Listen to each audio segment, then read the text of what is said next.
Welcome back to Brick by Brick. Today we're going to be going over whether or not it's still worth it to invest in LEGO Star Wars sets, even if they're really small sets.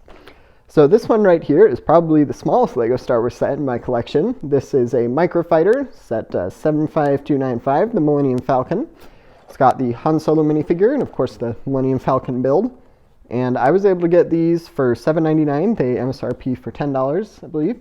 And I think that it will at least double in value a year after it retires. It's pretty safe to expect that. Generally, these Microfighter sets end up doing pretty well.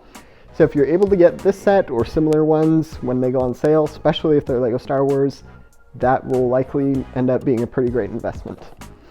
Another example is this Brickhead set right here. This comes with two figures, the Baby Yoda figure and the Mandalorian.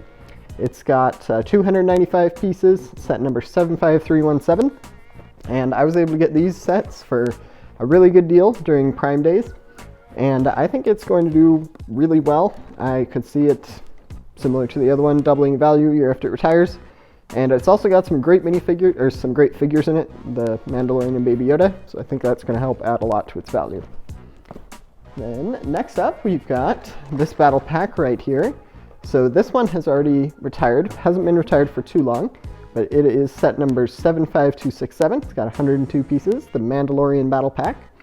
I like this one because each figure in this set is just so unique and really just cool looking minifigures, and it's already turned out to do pretty well, and it hasn't been retired very long, but I think give it another 6 months and it'll at least double in value. That seems to be the general theme for LEGO Star Wars Battle Packs. And I think this one may even do slightly better than other LEGO Star Wars Battle Packs just because of how original and unique the minifigures in the set are.